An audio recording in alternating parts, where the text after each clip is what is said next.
ሰበር መረጃ ሰው እንዴት ለድፍን 30 ዓመታት ወንድ ሆኖ ሳለ ሴት ነኝ ይላል? ያውም ጠላ ቤት እየሰራ ቤት ለቤት እየሰራ። እስኪ እናንተ ይህን ምስል በደንብ ይዩትና ሐሳብ አስተያየታችሁን ኮሜንት ሴክሽን ላይ አጋሩኝ። እኔ ሙሉ መረጃውን ልስጣችሁ። በደብረ ዘይት ለ9 ዓመታት ራሷን ሴት አስመስሎ የኖረው ወይዘሮ አሰፋሽ ወንድ ሆኖ ተገኘ። በደብረ ዘይት ከተማ ለ9 ዓመታት ያህል ወይዘሮ አሰፋሽ ደግፌ በሚል ስም ራሷን እንደ ሴት በመምሰል ሲኖር የነበረው አቶ አስፋው የተባለ ግለሰብ በፖሊስ ቁጥጥር ስር መዋሉ ተሰማ። በአባይ ቲቪ ካቴና ፕሮግራም ላይ በቀረበው መረጃ መሰረት ይህ ግለሰብ ላለፉት 3 አስርት ዓመታት ገደማ በየሰው ቤት ለቤት ሰራተኝነት ተቀጥሮ በመስራት የራሱን የጠላ ቤት ከፍቶ በመንገድና በማህበረሰብ ጋር እንደ ማንኛውም ሴት ሲኖር ቆይቷል። ግለሰቡ በቁጥጥር ስር ሲውል በስርቆት ተይዞ ማለት ነው በቀረበበት ክስ ምክንያት እንደሆነም ተገልጿል። እንግዲህ ይህ ግለሰብ ፖሊሱ የመረመረውና በቁጥጥር ስር አውሎ የተለያየ ጥያቄዎችን እየጠየቀኛል። አቶ አስፋው የተባለ ወንድ መሆናቸው ግን ተረጋግጧል።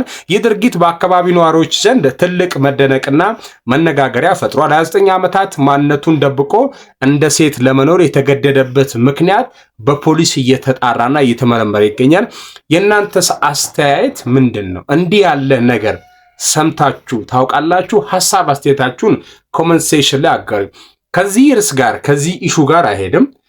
አንድ እኔ ትዝ ያለኝን ነገር ላካፍላችሁ እስኪ በዚሁ ምናልባት ትዝ ካላችሁ የጃኪ ቻን ሂስትሪ እዚህ ቪዲዮ ላይ አጋሪቻችሁ ነበር በመረጃዬና የጃኪ ቻን ቤተሰብ ካወቃችሁ ለብዙ ዓመታት ውድ አድማጮቼ ተደብቀው ስማቸውን ቀይረው ምናምን ሲኖሩ ነበር። የጃኪ ቻን እናት ከፍተኛ የሆነ የእጽ አመላላሽ ነች።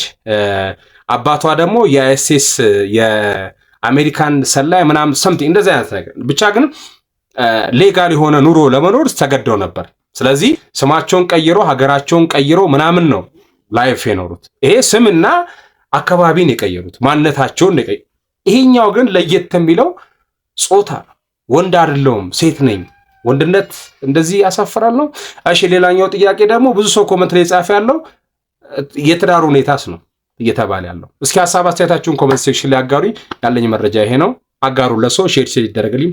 አንድ ቱርክ ሰራሽ ጥይት 2 ክላቪንኮቭ እና 7 ጥይት ከአዲስ አበባ ወደ አርባ ምንጭ በህገ ወጥ መንገድ ሲተላለፍ ተገኘ። ሙሉ መረጃውን ላደርሳችሁ ቤቱን ፎሎ በማድረግ ጀምሩት። ከብሔራዊ መረጃና ደህንነት አገልግሎት በቅንጅት በተሰራ ኦፕሬሽን ከአዲስ አበባ ወደ ክልል ከተማ ሊላክ በዝግጅት ላይ የነበረ ህገወጥ የጦር መሳሪያ በቁጥጥር ስር መዋሉን የአዲስ አበባ ፖሊስ ጠቅላይ መምሪያ ገለጸ።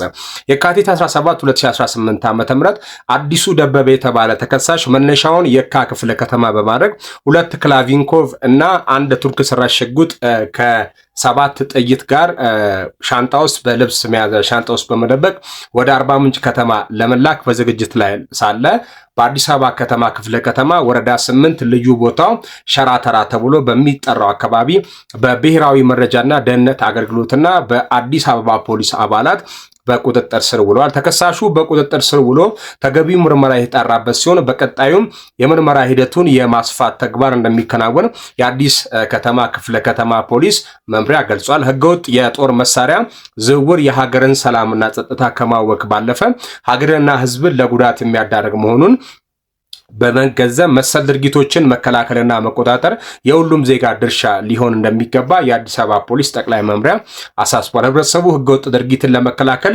ያለው ተነሳሽነት አበረታች ቢሆንም የበለጠ ሊሰራበት እንደሚገባም ፖሊስ ጥሪውን ያስተላልፋል።